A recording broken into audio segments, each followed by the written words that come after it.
Good evening. Welcome to the Memoirs, where we obsess about Napoleon and increasingly Elvis Costello, who I like to call Cohen, King of America, Napoleon Dynamite. That is my name for him. Probably going to stick with it. And as if things have not been embarrassing enough for me lately, and they are, I have been, I think, challenged to play. I don't think I'm ready, but I do feel I've been challenged to do this. So I'm going to do it. This is a very little tight spot in my basement to play a guitar. This is my guitar. I'm very lucky to have such a nice guitar. And I've always wanted to learn how to play it. And I had another super weird experience back in 2017 where I actually started to talk to Prince, the ghost, because I do talk to ghosts. And it was another one of these weird experiments that I did. Prince had just died. This is terrible. That it's funny and it's tragic and it involves guitar and my life only gets weirder and weirder and weirder. It's so much weirder now than it was even then. But I was talking to Prince and talked to him. He's cool. He's amazing. He's an amazing spirit and he's good. I think he's very good. So I don't know how it came out, but it was something like he was gonna help me learn guitar because I have this incredible guitar that I'm so lucky to have. I snatched it from my father. Now it's mine. And I could never play it. It's just a fiberglass guitar. Anyway, so I said I'm looking crazy again because I'm talking to Prince and I'm gonna prove that I can talk to Prince. I'm still doing the same things. I'm gonna learn to play a song. I never could play a song on this guitar before. And I did hear from him. It wasn't that hands-on, but he did give me advice. He did give me direction. He still seemed very passionate about guitar. He's so incredible, such an incredible guitar player.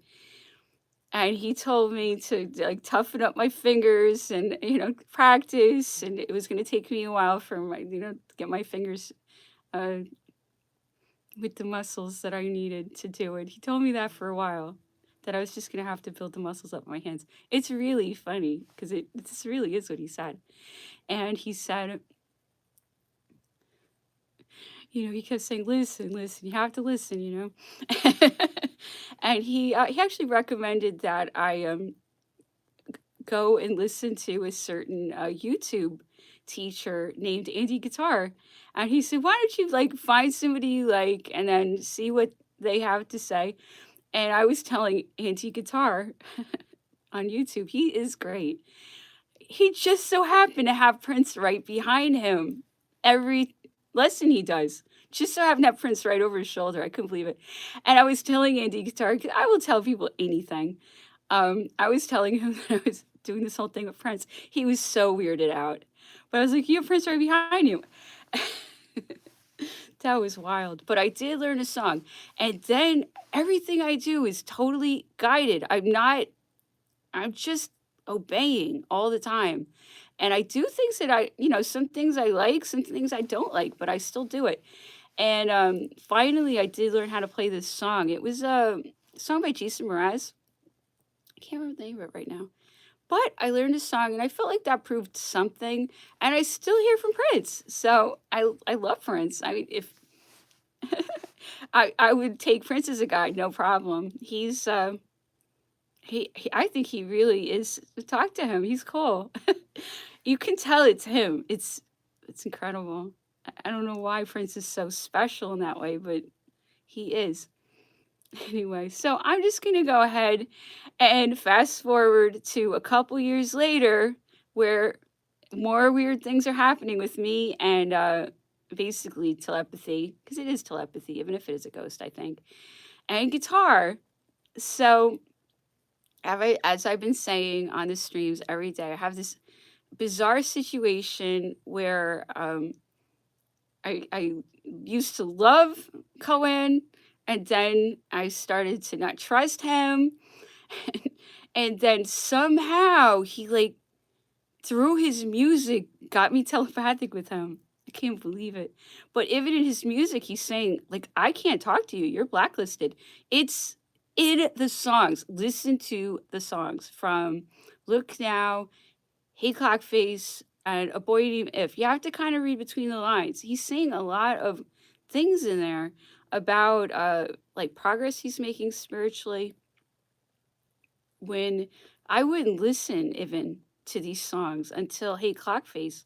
And it was just so obvious that he was interested in the project and could appreciate the spiritual dimension of it, that I started to uh, I had to look at him in a different way, and I had to realize that I wasn't seeing him correctly. And then that was 2020, and we all know what happened in 2020. Everything was done to create fights and divide us and to make us terrorized. And we have been psychologically battered. And I'm always saying that it is my true belief that it's the individuals who have a magic money machine and can conjure up all the money that they want out of thin air. And that money is backed by brainwashing and crimes and bought politicians.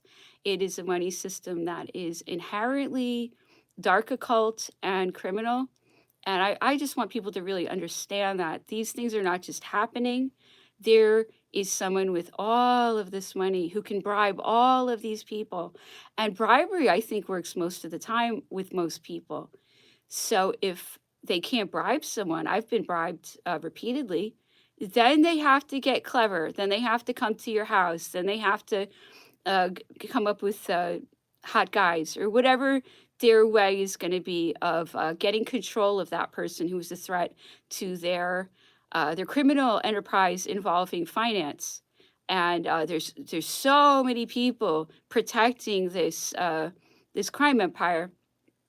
So that's what we've been going through, in my opinion, for the last 2 years. I think they feel very threatened and they've become extremely aggressive with us. And now I think they're getting very, very exposed.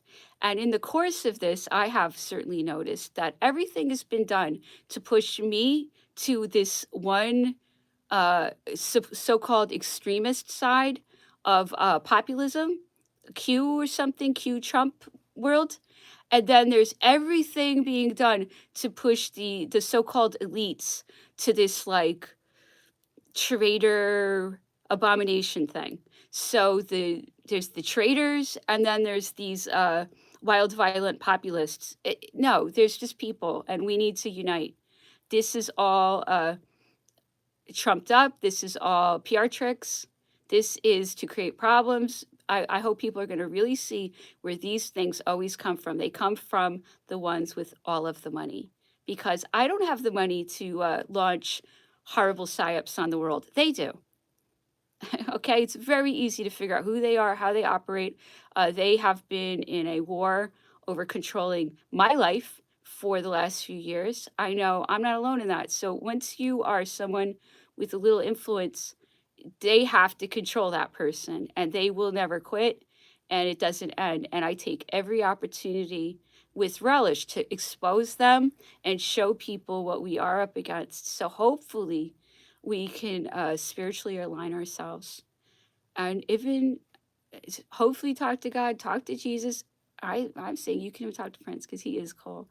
And I do think he's a good spirit. And once you become aligned spiritually, you do start to get some good ideas on things that you can do to make the world a better place, or at the very least, rectify your soul and get right with God. And even though I'm like crying all the time and I'm having dramas constantly, I'm not that miserable. And I am sort of miserable, but I'm sort of happy because I know I'm doing the right thing and I know I'm on the right track. And that is a really good feeling.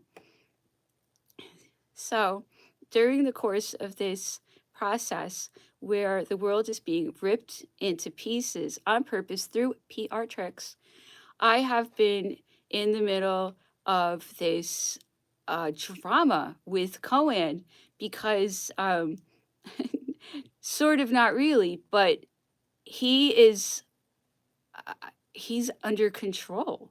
He cannot talk to me. He cannot I don't know what's going on with him. I wanna know, and a lot of this is about exploring that and finding out what kind of duress are famous people under.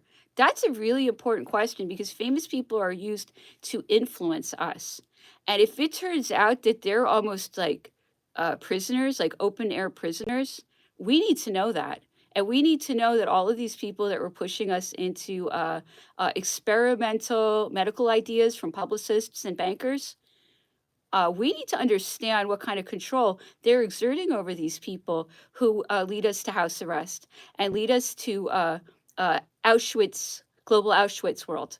Okay? We need to understand what happens to these celebrities. How do they become so controlled that they will just say anything?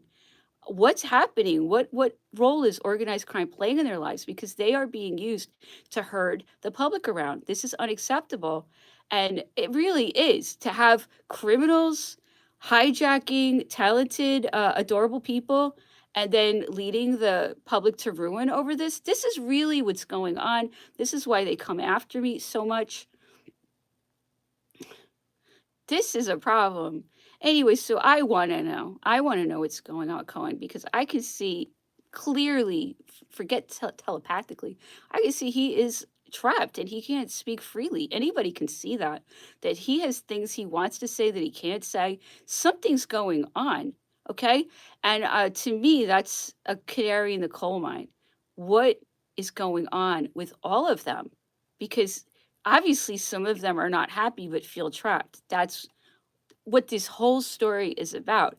That someone in the so-called elite camp is so he thinks he's my twin flame and Napoleon. This is what I've heard. And then when I think that's ridiculous, but I know it's true. That's the worst part.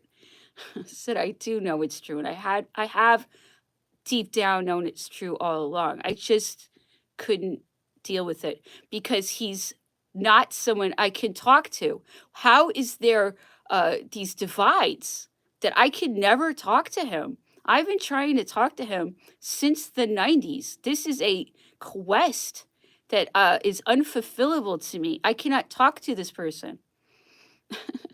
I mean, so I do seem like a stalker fan, and that is why I stopped and became so just against the whole thing because I couldn't handle being that stalker fan. I'm not that stalker fan. I'm someone who just really I feel like I have something to say to him. I feel like I have to talk to him. I feel like I have to connect to him. I have felt this way since the 90s. So this is nothing new to me. And then one day I start hearing him singing about me. I'm like obsessive, hugest fan of his since the 90s, except that period where I got really mad. But you don't understand what that is to me as a ridiculous fan of his. That'll get to me easy. So, believe me. Anyway, I appreciate the songs so much. I treasure everything. Everything from him I treasure. So, he comes out with this guitar lesson. And knowing very well, I know he knows that I did this thing with Prince. And he even wrote the title with like a Prince style and purple and everything. So, and it's only after I became telepathic with him that I even find out about this guitar audiobook that's called How to Play Guitar and Why, available on Audible. And I would never have even known he made this, except because I wouldn't watch his media because I expected him to do horrible things. Okay, so this is why it's so funny. I have to explain the whole thing. So I so expected him to do horrible things that I wouldn't even watch his media, that he did this incredible audiobook, knowing very well that I have been repeatedly finagled into house arrest, where he can jet set around, but I'm under house arrest. How does that work? See? Why? Because he's in with them. So he can fly around, and I'm under house arrest. Are things starting to make sense? So you have to be in with them to fly around. If you're not in with them, you're under house arrest. See, that's our situation. He flies around in jet sets, and I'm under house arrest. Okay? That's our situation. There are other very complicated situations also involved that I hear about, and I cannot believe them, and I find them very shocking. But nonetheless, that's life under a global organized crime empire. Everything's backwards and twisted. But that's why we're talking about it, so we can move on. Anyway, so I listened to this audiobook with Prince markers all over it. And then he teaches a song about this female with a cold heart who thinks that um, the singer, who is in this case Coand, is just constantly doing evil things. And obviously that's me, because I always expected him to do evil things. Anyway, so I will not do a good job. I promise you I won't do a good job.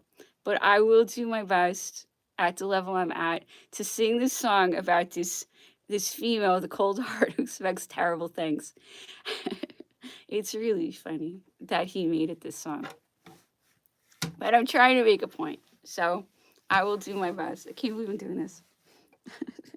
This is so embarrassing for me. Okay. I tried so hard, my dear, to show that you're my every dream. Yet you're afraid each thing I do is just some evil scheme. Another love before my time made your heart sad and blue. And so my heart is paying now for things I didn't do. In anger, unkind words are said that make the teardrops start. This is a hard one for me. Hard. I still don't think I'm doing it right. Hard.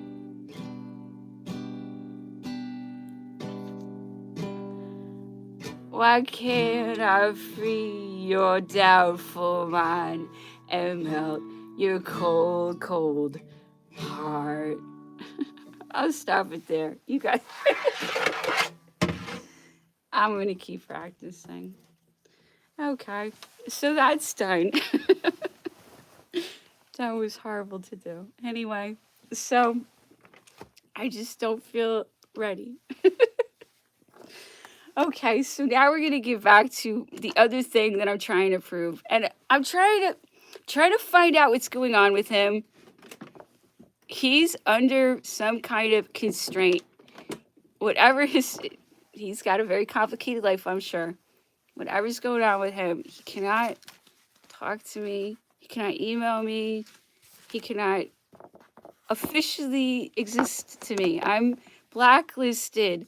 I can't be blacklisted. That's not legal. I cannot be blacklisted from deletes. I don't know what I'm blacklisted from. Am I blacklisted from all the people who are bribed by the financiers? I would love to know, because that's shutting down my life.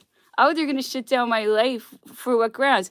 Oh, they can do it because they hide and scheme. Really? But I can identify them. I can find them. I can find their addresses so easy. They're so easy to find now. So, what's going on? Question number one. What constraint is he under? And why is he under such constraint? What has he done that they're doing all these things to him? And they've been doing these things to him his whole career. I put this stuff on the blog. You can see it. I'm going to say something else. I was watching Cohen in Japan in 1988, and it was really interesting. It was on the blog yesterday, and he was doing his little moody interview. You couldn't see who was doing the interview, but he's answering questions, and he was saying about how the youth in America just had no interest in music, and usually somebody from Europe. I know England's not Europe, but it is to us. Somebody from Europe's very superior about how stupid we Americans are. But the way he put it was they're being given music that's so boring that they have no interest in music. They'd rather buy sneakers. And I just thought it was so incredible because I really do think this is my twin flame Napoleon. Now I believe it. I wouldn't have believed it before, but I had a feeling he was Napoleon for a long time. That I had a feeling about. And I certainly was obsessed with his music. So he's saying in 1988 in Japan about how the kids there are being culturally impoverished by the media. And I was, that was me. He was talking about me. I was a kid in America who was being culturally impoverished. And I was being shown music that was boring. And I was more excited about getting sneakers. I played tennis. I was really excited about my sneakers because I liked my tennis outfits. So I really cared about my sneakers. It's so ridiculous. But he was like so describing my situation in 1988. And just said 2 nights ago that I had like three tapes. And it was one New Order tape, like one Graceland, and then Vita. So I just thought it was so interesting that he was like having empathy for my situation, that I was being dumbed down. And I knew that. I knew that the music was terrible and that I wasn't being shown good things. And I had nothing but a television. I wasn't rich. I couldn't travel that much. So all I saw was what was being shown to me on my TV. I actually only had one channel because of where I live in Long Island. It used to be very rural in the Hamptons. And I had one channel. It was from Yale. It's from the Yale area. It's so wild. It's from Connecticut. So I was like, how is that? How did he know that? How is he even thinking of that? You know, of all the countries, like, was he like feeling for me? I was really wondering. I wanted to share that. Anyway, so um, there's a lot of things I'm trying to prove and explore here, and I hope you'll do it with me and have a very open mind and think for yourself and then wonder what the possibilities are here, because every single day I see it more and more and more. Cohen has Napoleon's personality in every way. Napoleon had no patience for boredom. He needed to keep moving. He needed to do things. He could not stay still. He was the most bored person, and it turned him into like a workaholic, and he like just lived for drama. And the funny thing is, I think his twin flame was his stepdaughter Hortense, who he turned into his sister-in-law, and she was like the most dramatic. Oh my goodness, what's that?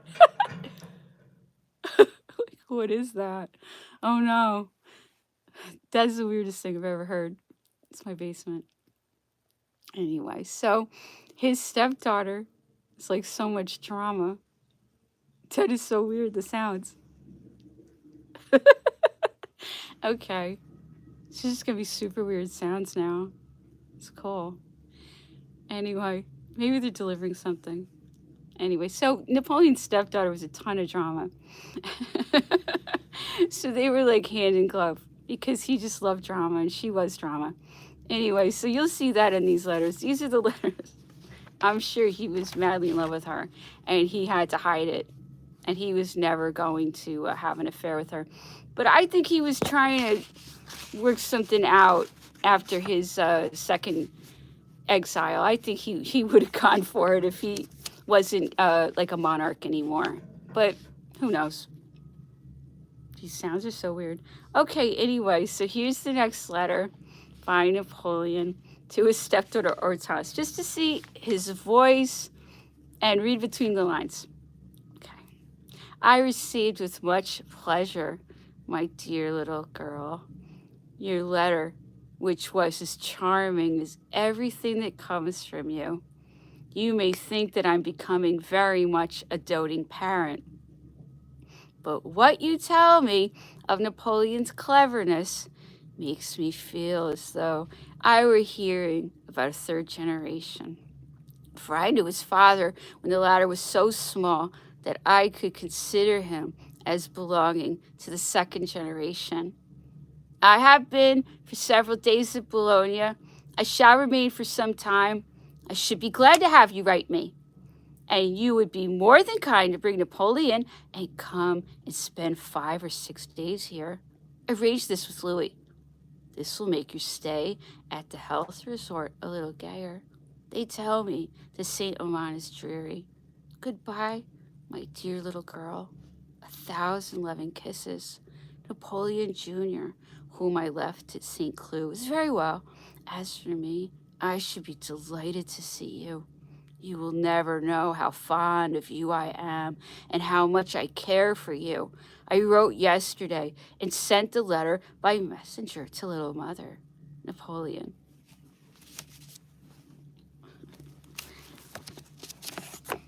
Okay, that's how he writes to his stepdaughter. Where is my phone? So that should say a lot.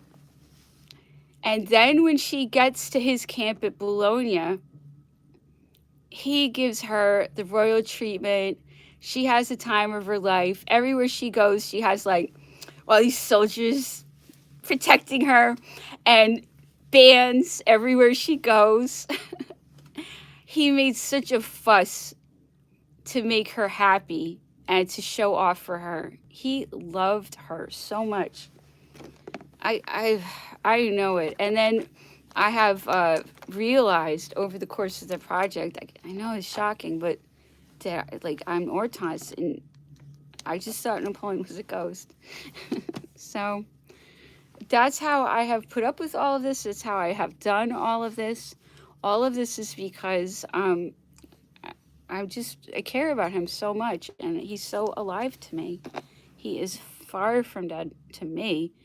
And I love him, and I want him to get what he wants. And what he wants is for the world to be a better place. And he wants people to know the truth about him. And we have a mission. And what's so unbelievably hard to fathom is that during the course of this project, everything was guided by Napoleon. I was guided to be really not very nice to Cohen. And I think Cohen's Napoleon. And though Cohen was very upset about what I did, I always feel like he understands why I did it. See, so it's like they get it. And they're both Napoleon. Napoleon told me to be confrontational with Cohen, who seems to be Napoleon. I know, I don't even know how to deal with it. But ultimately, Cohen has to get free. And the way to get him free is to get the truth out about his situation. And I think what I did, as hurtful and cruel and horrible as it was, played a role in the truth coming out, which is what we're discussing here. And we're trying to find out what is the truth about basically what kind of control is being put on famous people so that they say exactly what the financiers want them to say and herd us around to our demise. My mother's dead now because of the last little gift from the media. Okay, the media is very much under control. It's not under control. It's under control. I got blacklisted because I would not make a deal with them. That means it's under control. And when they play all their games, just don't listen to them. Don't engage them. Don't argue with them. Don't debate them. It doesn't matter what debates they come up with or what new words they invented. It's so weird. They have to be delivering the oil, if it's that. Anyway, I'm just saying, when you're dealing with people who are not operating in good faith, who are total criminals, predatory, I understand money. And this is something else I have to say about money. we're going to be throwing more stones this weekend. And if you get them, I am issuing currency. This is money. It is an appreciating asset. It is associated with a world changing, very influential art project, which has been suppressed in a very unusual way by the truly richest people in the world, which is showing that the whole art world is a scam because I can't be a part of it. I've been blacklisted from it. The whole art world is a scam. Okay, so that's what this project has shown. So this is an appreciating asset. This is part of a new era where we know the truth. So if you get this currency, if you have currency, what you need to do is trade it, sell it, buy it, even do a transaction with me, and you'll get a feedback. You can have a username or your own name, whatever name you want, and you can build up feedbacks. And every time you get a feedback, I have my feedback page all ready to go. Whenever you make a transaction, let me know. Let me know what happened. It doesn't have to be under your real name. And while I can for now, I will send you more jewelry. I will do that because I want people to get involved in peer to peer deals where criminals are not playing any role in these transactions. You are just trading between each other or with me, and nobody from the city of London is getting a cut or even aware of it. It's a wonderful thing. This is a great idea, and I strongly encourage you to get involved with it because if you play along with my money system, I will give you sapphire tender money that will appreciate. And there's no other money right now. It's all BS. It's all complete, total BS. And all the brainwashing your whole life is so you won't know that the entire financial system is inherently criminal and it's a Ponzi scheme backed up by lies, force, brainwashing, uh, crime. All of these things are swirling around us, so we won't see how the financial system works. That's what all the publicists and the big show, the big Trump show. So you won't see how finance works. It's not hard to understand. We need to make transactions between ourselves. Oh, they're going to come running in from the city of London to get involved in our transactions. Don't let them. See how it works? It's called boundaries. So let's get into another big question that I'm having. Can we prove that Napoleon and Cohen have the same personality? It's the same. I can't believe how similar. I mean, the more I do this, I'm sure I'm convincing myself, but I was convinced as soon as I heard it. I knew it was true. I couldn't believe it, but I've always known. On a certain level, you know things. Anyway, so we're gonna read a little excerpt of Cohen's memoirs. Oh no, this is a lot. He usually cuts them shorter. I don't like to cut his vignettes, but I'll have to stop somewhere. Okay, so we're gonna see if Cohen sounds like Napoleon. There was always a treasure to be found. In 1971, Probe Records opened a small shop where the posh doctor's offices of Rodney Street became the news agents and sweet shops of Clarence Street. The shop carried records that were impossible to find elsewhere. The owner, Jeff Davies, was the kind of music fan who would direct you away from a terrible purchase with a disapproving look. Virgin Records was mostly a mail order operation back then, but they also opened up a sort of counterculture retail shop on Bold Street. It was the first place in town to offer large cushions and headphones so people could really appreciate the genius of those endless prog rock albums. They even installed a waterbed for the customers. But this lasted just until some tearaways decided to stick knives in it and flooded the place. For all that music meant to me, it still didn't seem a likely or inviting occupation. I knew I hadn't been born with the good looks and confidence necessary for popular success. I also held to some sort of youthful idealism that music was above mere commerce, but deep down within me pushed the knowledge that the temptations offered to my father for standing in a spotlight had pulled my parents apart. Yet I don't ever remember being really angry with my dad for leaving us.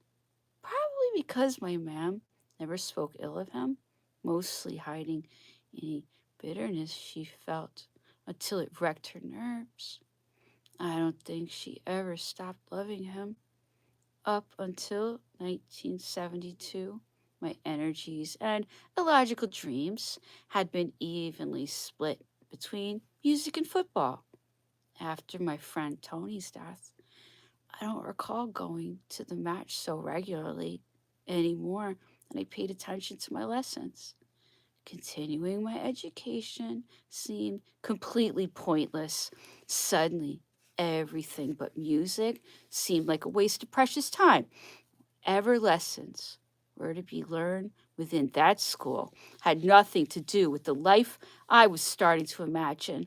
I struggled on in a daze, dissecting frogs and being taught French by a teacher with an incredibly strong Liverpool accent, which affects my ability to be understood in the Francophone countries to this very day. Interesting.